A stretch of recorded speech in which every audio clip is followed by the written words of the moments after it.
ano pa bang graduate ka ng virtual tool at na-surprise ako ang kaya may sinalibong para sa akin.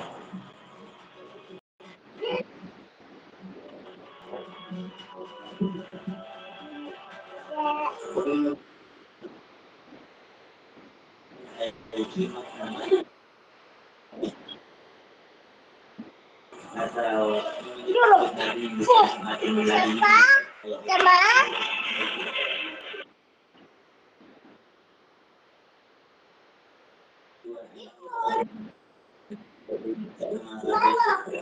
sa dali-dali ako umahon at ang loob ng anak ko ay wala akong malapit sa akin na pwede makapagsagawa ng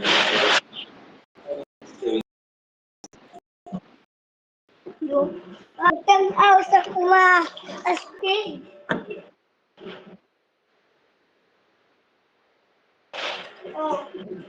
ang tagal ko ay load at naayos ang aking shooting line mga ka-adventure. Buti na lang po ay matindi-tindi yung sa start kaya hindi na siya masyadong nakapala. At naantay niyang matapos ako hanggang sa ulan ko ng secure isla. And this time mga ka-adventure, hindi ko na po dinakma mula sa contact sigurado ko na po ito ay dahil pumapalag ko ang inisip ko baka biglang pag-grab natin sa bundok ay lumabas sa mas malalim na area at masaklat ay baka hindi natin makuha. Ito ang nangyari ko. Ito ang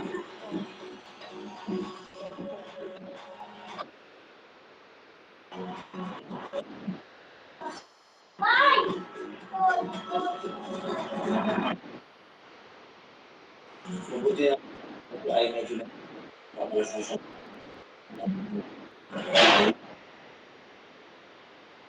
kaya sa mga konti pero siguro kung sa unahan tayo where nakawala or unahan tayo ng passport.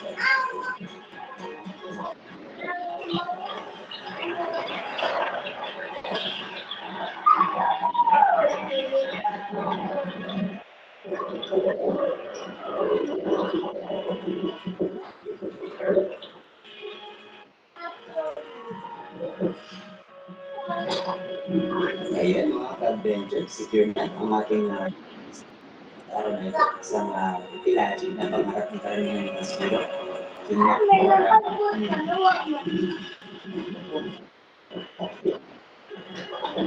Matalayo ang distansya ng bangka at napansin ako po yan na sumisid ako at umahon at nagawa ng panilagay ko sa speed na hindi pa fully recover kaya lumapit agad sila sa akin.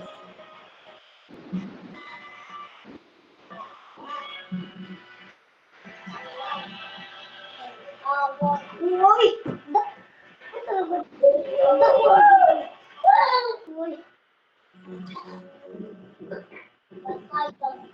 Pag ako pinila ng isda ay pumunta lang sila sa may nababahan ko ng konti kaya sinat nila sa native channel at ako ay sa gawa ng panibagong pagsisimuli ng mga ka-adventure.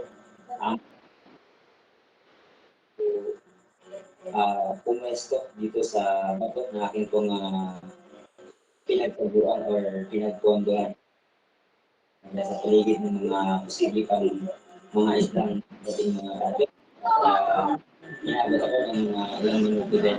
Nung pangako na ako ay biglaan lumapit sa akin. Kaya sabi ko na kumakaw na kaya muli akong sinisib kay lalim para lang kabulin at tirahin kung another classic na naging target natin. Ito, naging alawista para sa araw na ito.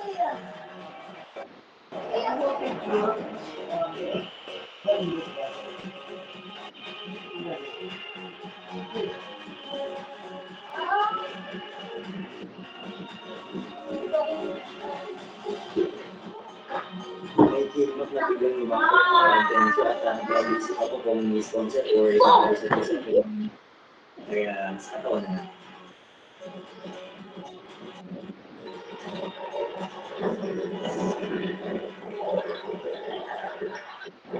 Sumilit lang naman kuya mga kapit. Insta dahil ang bilis ng movement ng aking pumunuya.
At naging secure talaga nawala na yung bala ng pangalan siya na lumuwi ng mabilis. Kaya ang pagkakaroon natin sa kanya ay madali natin naglaging butol na secured ang ating pangalaman para sa araw na ito.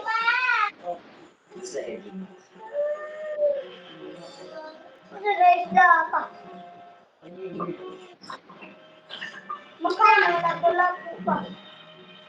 Right after secure palista ay natin na po sila at nagulat muli dahil impact naman natin kung natuli.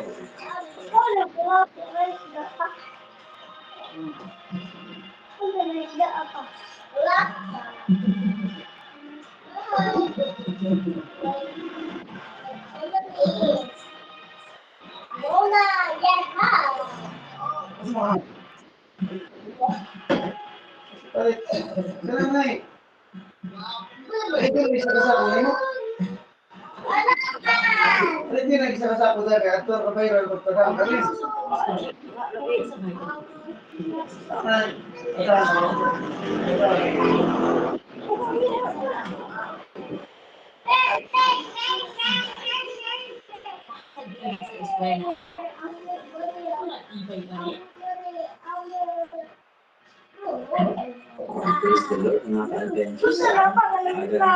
Bless natin at nakapag-continue tayo para sa diet namin. At another diet ang ating po nakita, isang napalaking mamsa or giant rebalik. Kaya lang po, hindi masyadong yung distansya. Dali ako mag-visual pero hindi nag-work. Kaya umawag pa ako at nagsagawa ng panibagong pagsisip at nandito yung tamang pagpapahinga para nang sa ganun ay ready tayo at hindi tayo papasin or hindi tayo mag-vlogs or masyado water blackout ay dapat enough yung ating rest na gagawin. At nagsagawa ako ng ambush mga ka-adventure dahil I'm expecting na bumalik yung mangsa na nakita natin.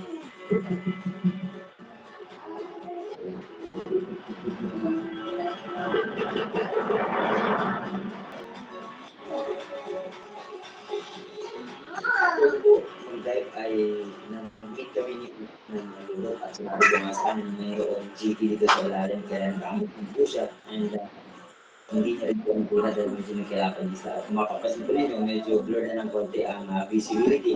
Gawa ko na ang agos ay sa light ng araw namin. Maraming pinasi.